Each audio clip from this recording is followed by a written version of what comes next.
होते हैं, आवाज़ आती रहती है हम, या वो महसूस करता रहता है कि आप क्या कर रहे हैं। वो तो मौजूद है ही, वो हर समय रहता है, वो मौन रहता है, उसकी भाषा मौन। अब वो मौन, और जो बोलते हैं वो भी मौन से ही निकलता है। तो दुख, दर्द, दया, करुणा ये भी वहीं से आ रही हैं। अब वो देख भी रहा है। जब भैया करुणा, दया, करुणा चारों तरफ फैलती है तो कुछ भैया अलग ही खुशबू होती है। हालांकि करुणा क्रोध है उसी का, मगर करुणा उसका व्यापक रूप हो जाता है। जब करुणा होती तो सब एक जैसे ही हो जाते हैं। और हमें को ले लीजिए, हमें घास और पेड़ पत्ते तोड़ना बड़ा दिक्कत होती है, क्योंकि वो तोड़ना बहुत मुश्किल होता है। अगर उपयोग ना हो उनका तो बड़ा दिक्कत होती है। विनम्र उनसे प्रार्थना करनी पड़ती है, नमन होना पड़ता है, क्योंकि वही है जो हमारे अंदर, वही उनमें भी है। कैसे तोड़े? तो भैया करुणा पे कुछ ऐसा प्रकार डालिए कि ये समस्याएं भी समाधान हो जाए और करुणा का व्यापक अर्थ भी पता लग जाए। सभी को फिर से नमस्ते। जैसा कि बोला गया हमें करुणा पर, देखिए करुणा या दया, ये शब्द हर व्यक्ति ने खूब सुने और हर व्यक्ति जानता भी है इन शब्दों को, इन शब्दों से खूब परिचित है। लेकिन शब्द से परिचित होने से उसका मतलब यह नहीं निकलता कि वो करुणा के बारे में वास्तविक रूप से जानता है, या करुणा को भी जानता है, या दया को भी। कहीं शब्दों पर अटक जाते हैं। कुछ लोग अक्सर समझते हैं कि करुणा का मतलब है कि हम किसी की कोई हेल्प कर दें। जैसे किसी को कोई आवश्यकता हुई तो हमने हेल्प कर दी, तो हमें अपने में अंदर लगता है कि हमने उसके ऊपर करुणा कर दी। और किसी को हमने मारा नहीं, मतलब या छोड़ दिया मारते मारते, या मारने, या ऐसा कहें कि हमने किसी पर मतलब किसी को प्रताड़ित नहीं किया, तो हम अक्सर ऐसा मान लेते हैं कि हमने उस पर दया की। जबकि ये बिल्कुल ही सामान्य अर्थ हैं और इनका जो वास्तविक करुणा है और उससे कोई मतलब नहीं है। क्योंकि हमने किसी को छोड़ दिया तो हो सकता है कि हमारे अंदर एक चीज भाव उत्पन्न हो कि हम छोड़ देंगे तो सामने वाला एहसान मानेगा, या 10 जगह कहेगा तो हमारा एक नाम होगा कि देखो हम कितने बड़े करुणावान हैं। तो करुणा और दया का जो दिख रहा है, इसका इससे कोई मतलब नहीं। यहाँ पर हम एक चीज कहना चाहेंगे, संवेदनशीलता। जिसके अंदर संवेदनशीलता है, अब ये कोई भी गुण, यहाँ पर एक चीज पैदा होती है कि जैसे क्या प्रकृति ऐसी है कि किसी के अंदर संवेदनशीलता और किसी के अंदर नहीं है। लेकिन यदि ऐसा है तो प्रकृति भेदभाव करती है, लेकिन ऐसा नहीं है। सभी के अंदर संवेदनशीलता का गुण मौजूद है। सभी के अंदर संवेदनशीलता का गुण मौजूद है, तो उसी से मतलब मुक्त होती है, उसी से प्रकट होती है करुणा और दया। तो हर सबके अंदर वो गहराई में बीज है, बस अर्थे हम देखते हैं कि हम उसका पोषण करते हैं कि नहीं। अब जैसे इसे समझ लीजिए कि हमारे घर में सभी बीज हैं, यानी सभी की संभावना, जिसके बीज हैं उसकी फसल की संभावना हमारे घर में मौजूद है।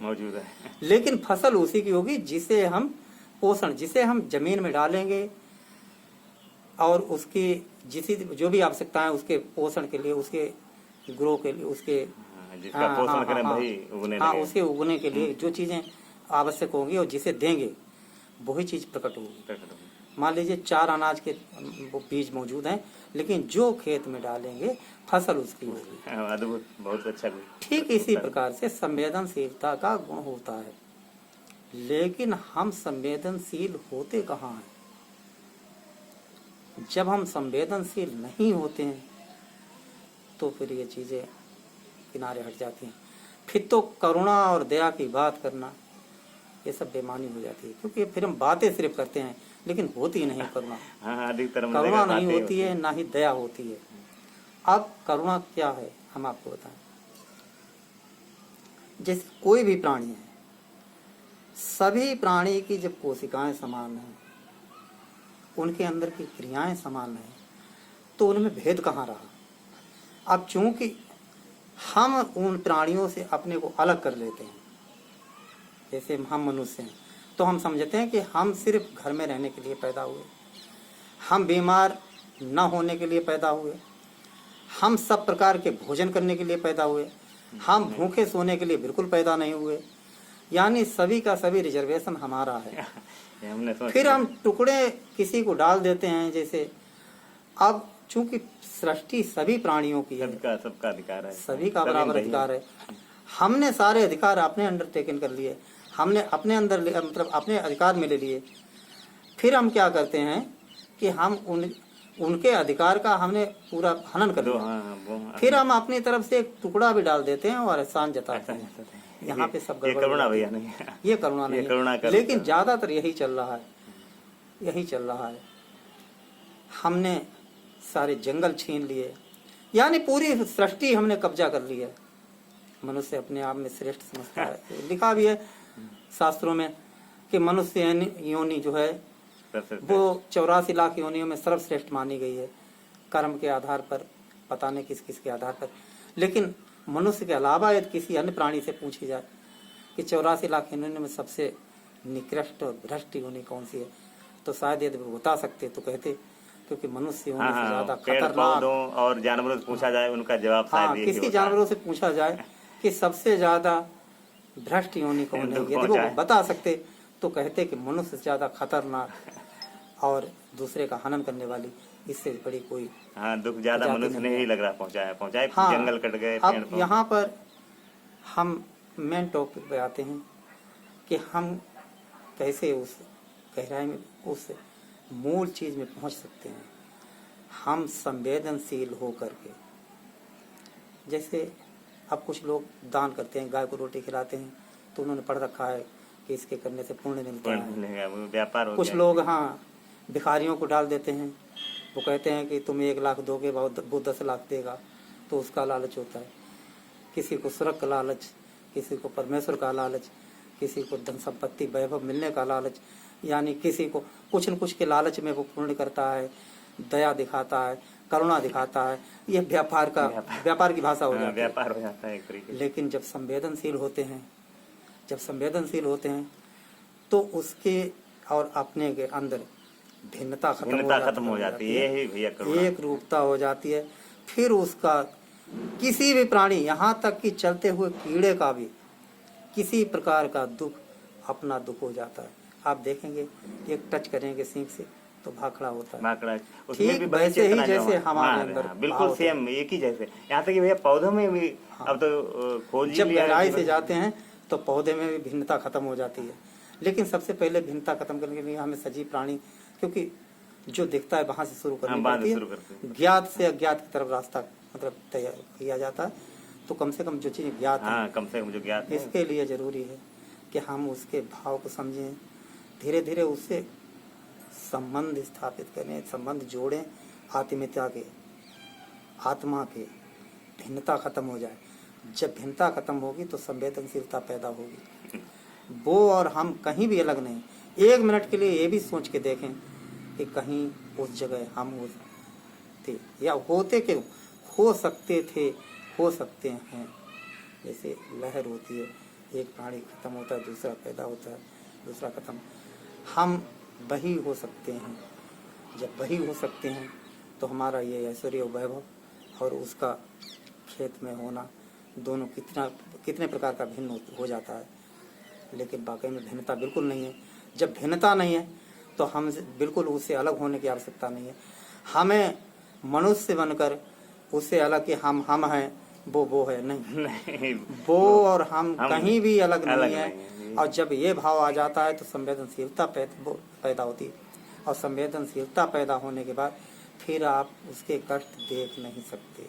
ये भैया करुणा कह सकते हैं। करुणा, हाँ, जैसे हम अपने कष्ट नहीं देख सकते। पेट में दर्द होता है तो तुरंत डॉक्टर के पास भागते हैं, कहीं भी दर्द होता है कहीं भी संक्रमण होता है, जब भी कोई बीमारी आती है, जब भी परेशान होते हैं, तो उस परेशानी को दूर करने का उपाय करने लगते हैं। ठीक जब संवेदनशीलता होगी तो उसी करुणा, उसी दया के तहत किसी अन्य प्राणी में हमें दुख दिखाई पड़ेगा तो हम उसी प्रकार जैसे अपने दुख दूर करने के लिए तत्पर हो जाते हैं, वैसे ही हो जाएंगे। यदि वो गाय या कोई भी प्राणी भूखा है तो हम उसे भोजन चारे का या जो भी है, या मतलब छोटा से छोटा प्राणी, बड़े से बड़ा प्राणी, चिड़िया, कोई भी हो सकता है, तो हम यथासंभव उसकी आत्मा से जुड़ करके और उसका वो कर सकते हैं, मतलब उसके संवेदनशील होकर के उससे जुड़ सकते हैं। और जुड़ने के बाद उसकी जो भी उस समय की आवश्यकता है उसे पूरी करने में हेल्प कर सकते हैं, मदद कर सकते हैं। और जब ऐसा संवेदनशील होने के साथ करेंगे, वही सच्ची करुणा होगी और वही सच्ची दया होगी। बाकी शब्द जाल तो और चलते रहते हैं, परिभाषाएं, तो परिभाषाओं से कुछ भी लेना देना नहीं होता है। संवेदनशील होकर जुड़ना आवश्यक होता है और जुड़ने के बाद ये योग होता है, यही मुक्ति होती है। तो भैया ऐसा लग रहा है कि आपके अंदर से ईश्वर ही बोल रहा है, बिल्कुल ईश्वर ही, क्योंकि ईश्वर अगर भगवान से भी आ जाते तो वो यही जवाब देते कि यही करुणा है। बहुत बहुत धन्यवाद भैया, आपने बहुत ही अद्भुत हमारी जो अंतरात्मा, हमारे अंदर जो ईश्वर है वही जो सुन रहा था, आपके अंदर जो ईश्वर बोल रहा था, बिल्कुल सटीक, यही, इससे ज़्यादा व्याख्या और सही हो भी नहीं सकती। बहुत बहुत भैया नमस्कार। और सभी को नमस्ते, सभी को प्रणाम।